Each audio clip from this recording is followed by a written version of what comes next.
jogo é contra o Flamengo, tá bom, pessoal? E no domingo, depois do jogo, claro, tem Sport Center pra gente repercutir muito do Fla-Flu. Tem Fla-Flu no domingo, vantagem tricolor, confronto entre Flamengo e Fluminense no ano de 2021. 4 vitórias do Fluminense, só uma vitória do Flamengo. Que maluquice, hein? 9 gols do Fluminense e 6 gols, então, aí do Flamengo. A única vitória foi na final do Carioca de 2021. O Fluminense até ontem não jogou com todos, né? Justamente pensando aí no clássico. Momentos de preparação, né? Nesse jogo do Flamengo mesmo, o jogo de São Paulo, que teve isso, né? O nome do André começa a ganhar muito destaque, né? Mas são momentos completamente diferentes. Os dois iniciando trabalhos, o Paulo Souza e o Abel. Sim, o Abel está iniciando um trabalho, tentando entender os jogadores que chegaram, mudando o jeito do time jogar, tentando passar uma ideia de 3 zagueiros com sustentabilidade à frente da zaga, alternando de um tempo para o outro às vezes, como foi na primeira partida. E o Paulo Souza ficou preparando os jogadores. Então, assim, a sensação que passa é que se agora fosse o final do ano, o Flamengo seria bastante favorito para o jogo. Mas agora não é o final do ano. A preparação do Flamengo me parece ser uma preparação mais duradoura. E o Fluminense já tendo que resolver as questões rapidamente. Então, mas é clássico, né, Bruno? A gente viu ali os números, né? O Fluminense foi muito forte contra o Flamengo nos jogos da temporada passada. Já é um Fluminense no desespero, Eugênio? Não. Eu acho que todo clássico é um clássico que joga muita pressão nos dois times. Mas não é um desespero. Tá começando a temporada. É uma pressão aí da torcida. Mas a pressão sempre vai haver, né? Clube de torcida sempre tem cobrança, sempre tem exigência. E não vai ser diferente do Fluminense com o Abel. Eu acho que o Abel tem razão quando ele diz assim, tenho que pensar com a minha cabeça. Ele tem que resolver. Ele é o cara que está sendo colocado ali para resolver.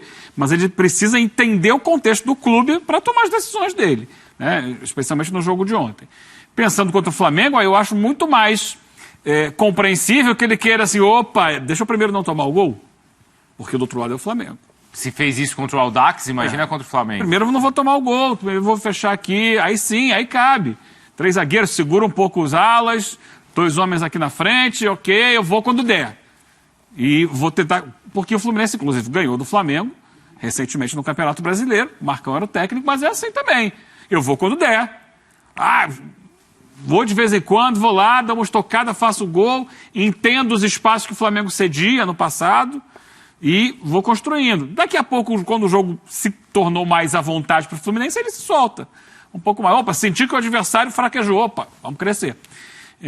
Mas esse momento é o momento de 2 times que estão sendo reconstruídos. Os dois, e aliás o curioso é isso, os 2 buscando 3 zagueiros, né? Buscando montar a linha de 3 zagueiros, para em cima disso, alguma coisa que cresceu nos últimos anos demais no futebol mundial, e o futebol brasileiro vai interiorizando isso, trazendo para cá, para ser um time que possa, o que os 3 zagueiros te dão? Quando você precisa marcar, traz os laterais, os alas, e você faz uma linha de 5, uma boa proteção na frente, você tem uma defesa mais sólida. Agora é hora de atacar. Eu libero, transformo esses alas em atacantes, fico só com 3 atrás e jogo o time para frente. Então, dá essa mobilidade interessante. A questão é como que vai ser executado isso.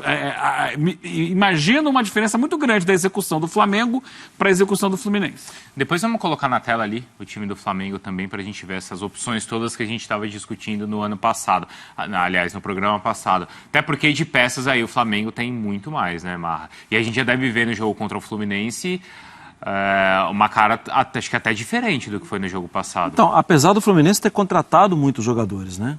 Mas sim, concordo com você, o Flamengo tem muito mais e mais rodagem dentro do que tem. Que os jogadores já se conhecem mais, já estão mais habituados. Só que a amostragem da atual temporada, ela é assim, nenhuma, né, Bruno? Porque começa o jogo, né, no meio de semana, a gente está até mostrando os gols aí do jogo contra o Boa Vista, com o time reserva e com o estreante fazendo o gol da temporada, né? O Marinho já chega fazendo o gol.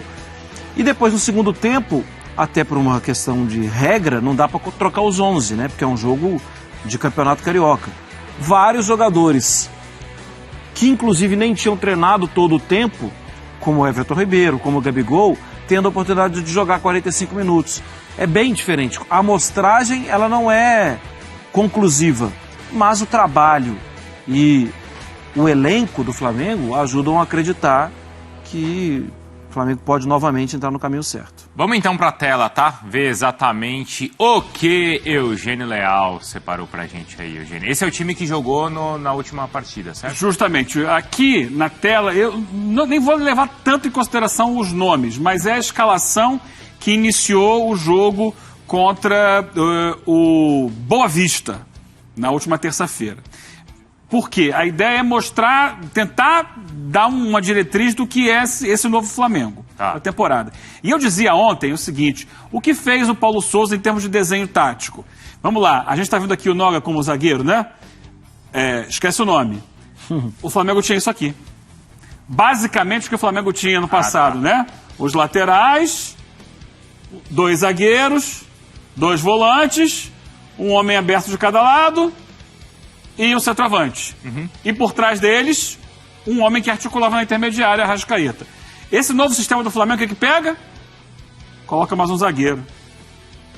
Basicamente isso.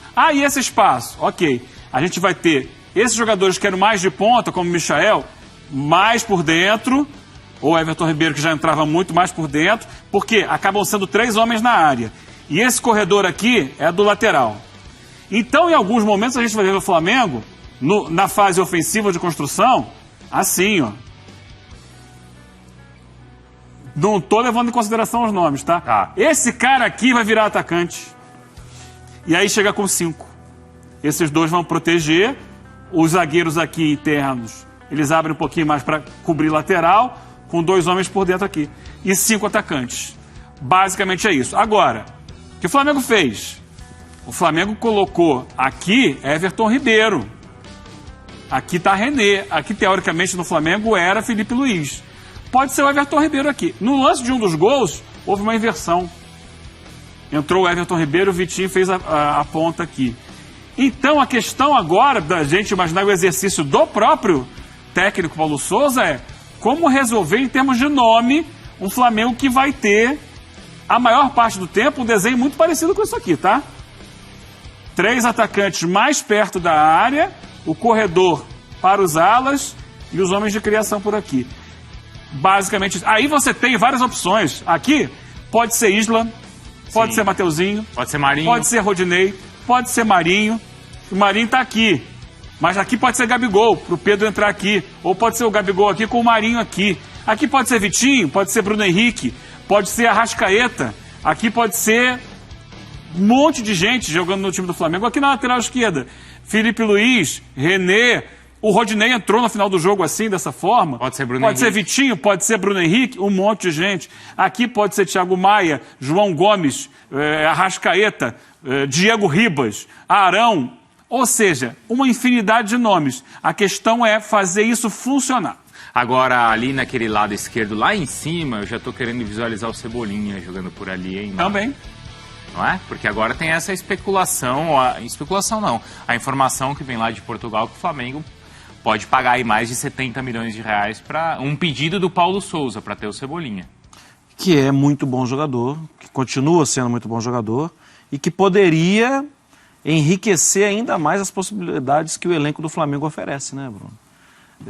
A gente já falava aqui da chegada de um ou outro reforço, da chegada do Marinho, que não inviabilizava a chegada de um outro, né? Pois é, o Flamengo vai em cima mesmo, mas deve olhar ainda para a zaga, e eu acho que ainda pode fazer uma mudança ali na zaga, uma contratação na zaga, porque está jogando com 3 e não tem tanto zagueiro assim. Tão experimentado. O Cebolinha hoje joga mais que o Bruno Henrique, que o próprio Marinho, esses jogadores que o Flamengo tem, assim, nas pontas? O que é que vocês acham? Hoje é muito relativo, né? Porque o momento dele no Benfica não é dos melhores. Mas ele tem potencial para, se ele recuperar o futebol de Grêmio e Seleção Brasileira de 2019, para sim, jogar mais.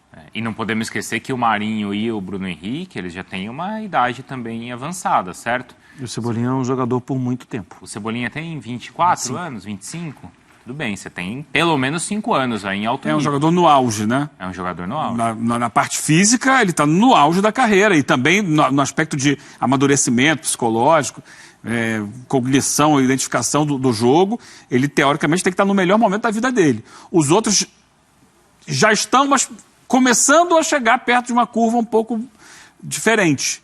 Ele está na ascendente, mas muito perto do auge. É um reforço de muito peso se vier. Então vale fazer esse investimento, Vale. Eugênio.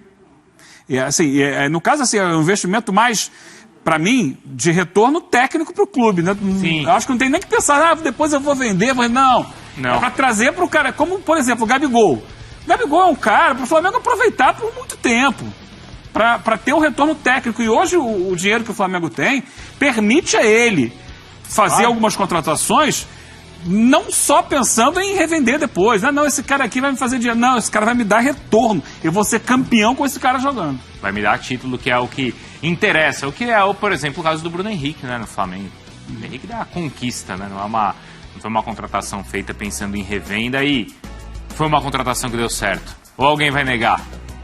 De jeito nenhum. Bruno Henrique não, né, Marra? Fico até calado.